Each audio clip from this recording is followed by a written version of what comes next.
السلام عليكم، اهلا بيكم في فيديو جديد وحلقة جديدة من مطبخ ريما. فيديو النهاردة من الفيديوهات الجميلة جدا، هنعمل فيه وصفة من ألذ وأحسن الوصفات اللي بنعملها في شهر رمضان. نوع من الحلويات كلنا بنحبه. هنعمل صوابع زينب بأحلى وأسهل التكات اللي هتطلعها معاكي ناجحة جدا ومظبوطة، وفي نفس الوقت ما فيهاش فيها ولا غلطة. فيلا بينا نشوف مقاديرها ايه وكمان طريقة تحضيرها. بس لو لسه اول مرة بتشوفي قناتي ما تنسيش طبعا الاشتراك وفعلي زر الجرس ودوسي على سبسكرايب عشان يوصلك كل جديد. يلا نبدأ الحلقة. عشان نعمل عجينة صوابع زينب محتاجين كل المقادير البسيطة ديت. عايزة طبعا هقولك على المقادير بالجرام وبالكوباية. لو عايزة بالكوباية اشتغلي بيها، لو عايزة بالجرام مفيش اي مشكلة. اول حاجة معايا هقولها بالكوباية. تمام. عندي كوباية واحدة من الدقيق. تمام. دقيق الذرة اللي هو الدقيق العادي اللي هو متعدد الاستخدام، الدقيق اللي بنعمل بيه الكيك عادي جدا. عندي نص كوباية من دقيق السمولينا او دقيق البسبوسة. عندي كمان معلقة كبيرة من نشا الذرة اللي هو بتاع المهلبية، معلقة واحدة.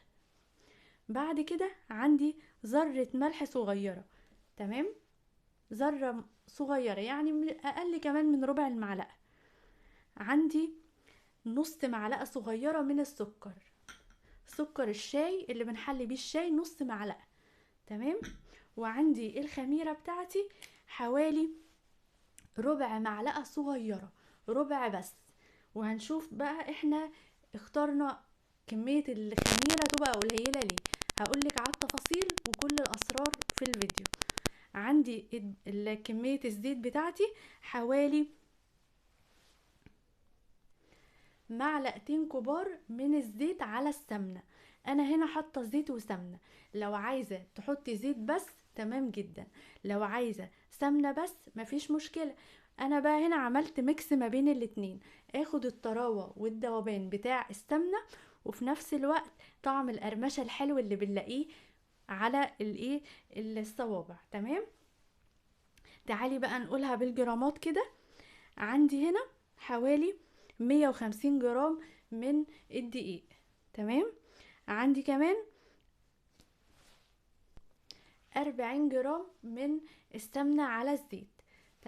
تمام كده. بعد كده هكتب لك كل الوصفات،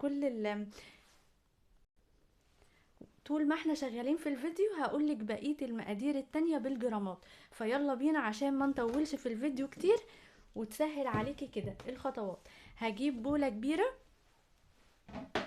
وهبتدي اجهز كل حاجة معايا. هنزل هنا باول حاجة بالايه، هنزل اول حاجة بالدقيق بتاعي، كوباية كبيرة. بعد كده دقيق السمولينا بتاعي نص كوباية برضو. بعديها النشا، هضيف معلقة كبيرة من النشا هرمية. تمام بالشكل ده، معلقة واحدة. ممكن ازود رشة كمان صغيرة كده عشان المعلقة ما كانتش مليانة قوي. بعد كده هنزل بالسكر، برضو رشة صغيرة كده من السكر، نص معلقة، نص معلقة سكر. بعد كده ذرة ملح كمان حوالي اقل من ربع المعلقة اهوت. وهنزل بعد كده بالخميرة بتاعتي واقلب كويس جدا. هدي الخليط الحلو ده تقليبة جميلة من فوق لتحت كده، واتأكد ان كل الجوانب اختلطت مع بعضها والدقيق ما عادش فيه، يعني كل المكونات تقريبا اختفت جوه بعضها. تمام. هاخد كده تذكرة الخميرة وهنزل بربع معلقة. تمام.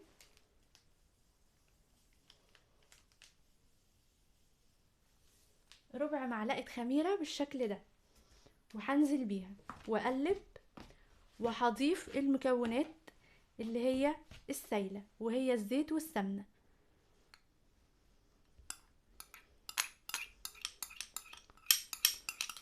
والخطوة الجاية ديت من اهم الخطوات عشان تنجح معاكي جدا الصوابع. هبتدي ابس المقادير، مش هقلب، هبس المقادير، يعني هدخل المكونات في بعض كده وهستخدم ايديا بالشكل ده. تمام. اخلي العجينة مفرولة يعني زي الرمل كده بالظبط، واقلب اقلب لحد ما اتأكد ان القوام بقى زي الرمل. تمام كده. وبعد كده هنيجي للسوائل وهنضيفها واحدة واحدة، وهي كوباية المية. هستخدم انا نص كوباية مية بس، مش هزود عن كده. تمام. هجيب كوباية المية ونيجي نشوفها. مقدار المية اللي معايا نص كوباية مية، مش هزودها غير بالتدريج. تمام. معلقة بمعلقة، وهحرك كده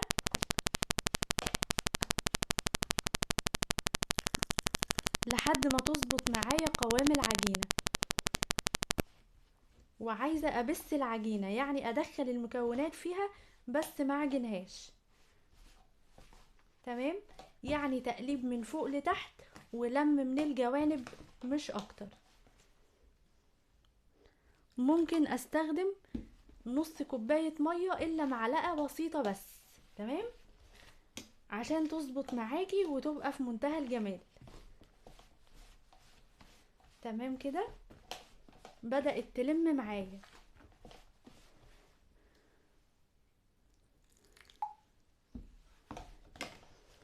انا عايزة ما ازودش غير نص كوباية المية او ما احطش غير نص كوباية المية، مش عايزة ازود عن كده عشان قوام العجينة تبقى يابسة كده معايا ورطبة وسهلة في التشكيل. ودي من اهم الخطوات بتاعة صوابع زينب. هحط كمان معلقتين وادعك ولم وادعك ولم، هتلاقي القوام بقى جميل قوي معاكي.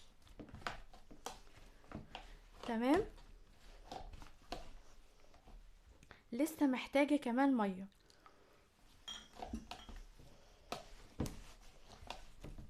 الخطوة ديت بتطول شوية بس هتاخدي في الاخر نتيجة ان شاء الله جميلة جدا.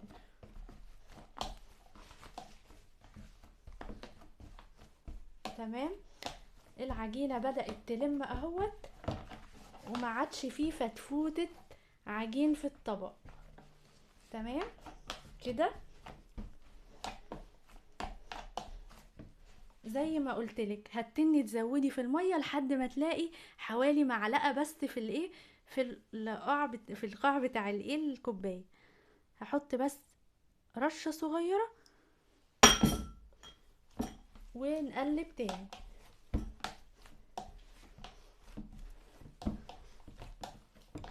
الاول هتلاقي العجينة فرولت، وبعد كده المية بتلم كل الموضوع الجميل ده. تمام.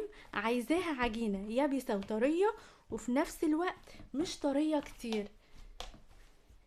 انا حاسة ان هي لسه محتاجة شوية مية، فهضيف لها المعلقة دي لحد ما تنعم كتير، واحس ان القوام ملمسه بقى جميل جدا. طبعا اعمل الخطوة ديت والمها كده ونرجع نشوفها. سر مهم جدا عشان تظبط معاكي العجينة قوي. ممكن العجينة هنا تخدعك شوية، يعني هتلاقيها محتاجة مية، هي فعلا محتاجة عجن مش محتاجة مية. كل ما تعجيني فيها مثلا دقيقتين 3 بتربي عرق الجلوتين، وبتلاقي القوام بتاع العجينة ظبط جدا جدا.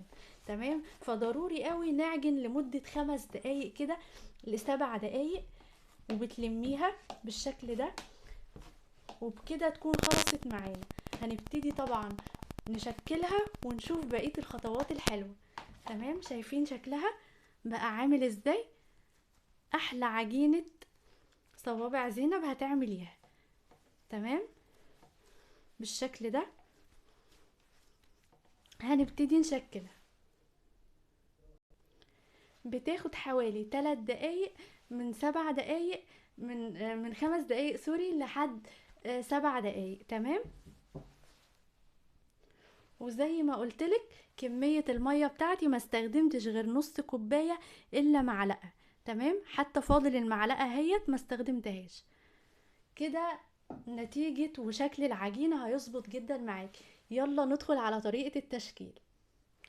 الادوات اللي انا عايزة استخدمها عشان اشكل العجينة بتاعت صوابع زينب 3 حاجات: مصفة تعصير اللي هي البلاستيك العادية، وبلانشة او لوحة تقطيع، وكمان سكينة. شكل العجينة اهوت. هبتدي ان انا اقسمها بالطريقة دي. تمام، واخد كل نص بالشكل ده. احاول ان انا اطري العجينة كده معايا وافردها بالشكل ده، واقطعها تقطيعة صغيرة قد عقلة الصباع بالظبط. مش عايزة يعني مقاس كبير قوي. تمام، هاخد كده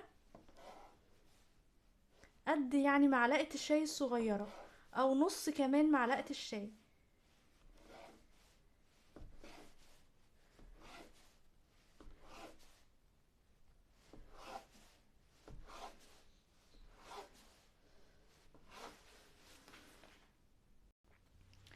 شكلت الصوابع بتاعت صوابع زينب بالطريقة الحلوة ديت. حوالي نص معلقة الشاي. تمام، العجينة ديت حوالي نص معلقة الشاي بنشكلها كده. تمام، وبتبدأي تعمليها كده. تمام، ولو عايزة كمان تكبري شوية يعني في ايديكي ممكن تاخدي حتة عجينة كده وتاخديها كمان بالطريقة دي، مفيش مشكلة. يعني التشكيل ده في ايديكي انت. عايزة تزودي حجم الصبع تمام، عايزة تخليه زي ما هو مفيش مشكلة. نحاول نخلي شكل الصباع طول الصباع بتاعنا. تمام، الصغير. بتشكليها كده وبتركني على جنب. بتشكلي وبتركني على جنب لحد ما تخلصي كل الكمية اللي معاكي. وبعد كده بتبدأي تشتغلي في المصفى بكل سهولة، ما فيهاش اي مشكلة. هخلص طبعا الكمية بتاعتي دي ونرجع نشوفها. وملحوظة مهمة جدا: صوابع زينب مش بتخمر ابدا. يعني بعد التصبيع ده وبعملها كده ما ينفعش ان انا اسيبها تخمر ابدا، عشان هتفرش مني في الزيت وهتبقى شكلها مش ظريف كتير. تمام، اهوت بالشكل ده كده. باكد تاني ان هي مش بتخمر. ما ينفعش اسيبها تخمر عشان شكلها ما يفرقعش في الزيت وتلاقي كده اشكال زي اشكال فضائية زي بتاعه لقمة القاضي. تمام، شكلت كل المقدار اللي معايا. تمام، هاخد كده من العجينة وهبتدي اشتغل على المصفى. تمام، بحط العجينة كده وبطط تبطيطة صغيرة. تمام، وافرد العجينة على شكل الصفاية كده بمنتهى السهولة. ولو عايزة كمان تقصريها بتبقى حلو. وابتدي الم كده واخد من كل الجوانب. شايفين الشكل؟ تمام، بس دي طلعت طويلة شوية. ممكن احنا نعالج المشكلة دي ازاي؟ ان احنا نقصر شوية من العجينة. لو لقيها طويلة زيادة عن اللزوم تقصريها شوية. قصري قصري قصري. تمام، هتلاقيها تظبط جدا، مفيش مشكلة. كل الحلول في ايدينا. تمام، نعمل كمان واحدة تكون طولها كويس. هناخد المصفى ونبططها كده على المصفى بمنتهى السهولة ونلمها من الجوانب، بتاخدي عرضها مش بتاخدي الطول بتاعها، بتتشكل معاكي وبتبقى ولا اروع. تمام، شايفين؟ بتختم بالشكل اللي هو محبب ده، وبتبقى في منتهى اللذاذة. تمام اهوت احلى صوابع زينب هتعمليها. اتمنى تكون باينة كويس وواضحة قدامك وفي منتهى اللذاذة. تمام، نخلص كل الكمية دي ونحمرها ونشوفها. في نقطتين مهمين كده قبل ما نحمرهم كمان. بنتكلم عن الحجم، احنا عايزينها نص معلقة الشاي الصغيرة، يعني قبل التشكيل ده احنا شفنا الخطوة ديت. فانا بعالج الموضوع بتاع الطول بتاعها ان انا بقطعها كده. تمام، بقطع مثلا واحدة طويلة كده بقطعها وبلاقي طولها ظبط جدا. عايزاه الطول ده يبقى قد صباعي ده. تمام، نفتكر كده ان طولها يبقى قد الصباع ده. تمام، وبناخدها على المصفى وبنشكلها بنفس الشكل ده كده. هنيجي بقى لأهم خطوة وهي مرحلة التسوية. هكون حاطة طاسة على النار فيها مثلا نص الطاسة زيت، وهسيب الزيت ده يدفى، يعني درجة حرارة متوسطة كده، ما يكونش حامي كتير. عايزاه درجة الدفيان بتاعته تكون دافية حاجة بسيطة. تمام، عشان اول ما ينزل الزيت العجينة بتاعتي ما تاخدش لون.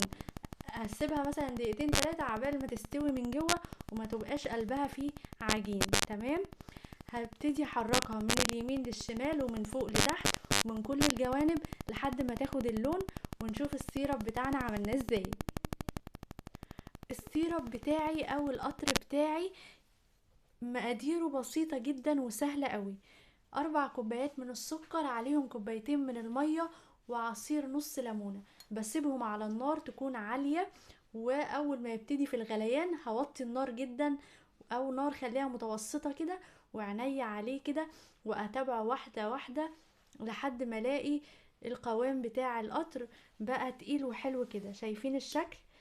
عايزاه تقيل وفي نفس الوقت بارد جدا. تمام، هاخد طبعا صوابع الزينب بتاعتي وهنزل بيها بالشكل ده كده بعد ما حمرتها. احلى صوابع زينب ممكن تعمليها في 3 دقايق بس مش اكتر. وملحوظة مهمة قوي، لازم انا اخلي صوابع زينب كده حوالي 10 دقايق في الخليط ده. تمام، هلاقيها شربت كل العسل، وبقى القلب بتاعها كده جوسي وحلو ومكرمل، واخد كل العصارة الجميلة بتاعة القطر كله. تمام،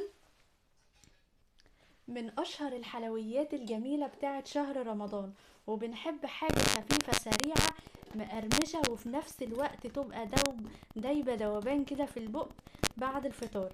فدي من احلى الحلويات اللذيذة اللي هتعمليها كده وبجد هتحبي كل يوم تعمليها. عندنا سلسلة طويلة جدا من الحلويات هنشوفها كده وهنتابعها وهتبقى بسيطة جدا. باخد الصوابع بتاعت زينب الجميلة وبحطها في العسل بالشكل ده، وبعد كده باخدها من العسل وبحطها بالشكل الجميل ده كده في الطبق. تمام، هخلص كل الكمية واوريكم الطبق بقى عامل ازاي. وخلصت معانا طبق صوابع زينب الجميل وطلعت في منتهى الجمال. شايفين الشكل عامل ازاي؟ طعمها ولونها وريحتها في منتهى الجمال. احلى طبق صوابع زينب هتعمليه عشان شهر رمضان بعد الفطار كده مش هياخد معاكي 3 دقايق. عرفنا كل الاسرار والتكات الجميلة اللي تخليها طالعة معاكي بنفس النتيجة الجميلة دي. ما تنسيش طبعا لايك حلو للفيديو وفعلي الجرس واعملي اشتراك في القناة ودوسي على الكل عشان يوصلك كل الفيديوهات الجميلة اللي بنزلها على طول كل يوم. واستنيني في وصفات